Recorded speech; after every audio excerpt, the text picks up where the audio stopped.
You're saving lives, you tell yourself. The recipients are real people with families. Without you, they die on waiting lists while bureaucracy shuffles papers, but then they ask you to do something different. The man on the phone explains that they have a donor. Young, healthy, multiple organs viable. The recipient list is already arranged. It's a complete harvest. You've done this before on brain-dead patients in hospitals. This should be no different. Except when you ask about the donor's condition, there's a pause. The voice tells you the donor is a perfect match. Consenting. Compensated. Everything is legal where they are. You don't ask which country that is. You show up at the facility. The donor is prepped, sedated. You review the charts, 23 years old, perfect health. And suddenly, something feels wrong. You've ignored red flags before, but this one is flashing like a nuclear warning. You ask the coordinator to see the consent forms. She hesitates, tells you everything is handled. You insist. She makes a call. 10 minutes later, a different man appears. Not medical staff. His suit is too nice, his smile too cold. He suggests you focus on the procedure. He reminds you how much you're being paid. He mentions, casually, that they know where you live, where you work. He shows you a photo on his phone.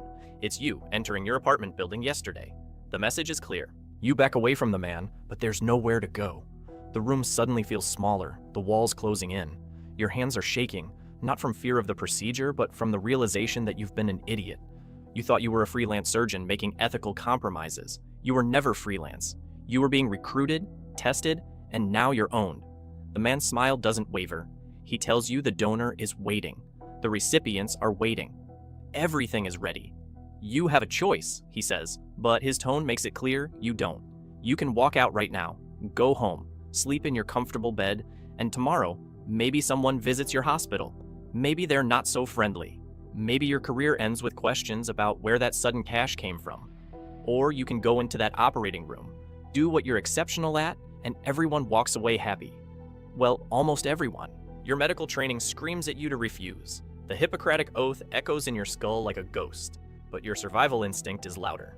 You think about your apartment, your car, your life that finally doesn't feel like it's suffocating you. You think about what happens if you say no. Not just to you, but to your family, your reputation, everything you've built. You nod. The man pats your shoulder like you're a good dog and leaves. You scrub in. The donor's on the table, unconscious, draped and prepped. You don't look at the face. You can't. If you see a person, you'll break. So you do what you've been trained to do. You compartmentalize. This isn't a human. It's anatomy, organs, tissue, a problem to solve with a scalpel. The procedure takes 6 hours. Your hands move with mechanical precision, dissecting, clamping, harvesting. Kidney, liver, heart, lungs, corneas. Everything viable gets packed in transport coolers with the same care you'd use in a legitimate hospital. Your team, because yes, they've given you a team now, works in silent efficiency. Nobody makes eye contact. Nobody asks questions.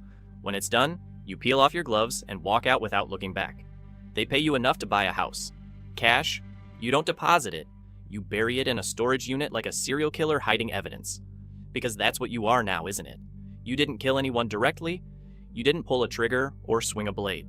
But you disassembled a human being like a car in a chop shop. The distinction feels meaningless. For 3 months, you're a ghost. You go through the motions at the hospital, but you're hollow. Your colleagues notice. Dr. Martinez corners you in the break room and asks if you're okay. You lie and say you're fine, just tired. She doesn't believe you, but she doesn't push. You're grateful for that. Then your phone rings again. You stare at the unknown number for 10 seconds before answering. The voice is familiar now. They need you for another harvest. You say no.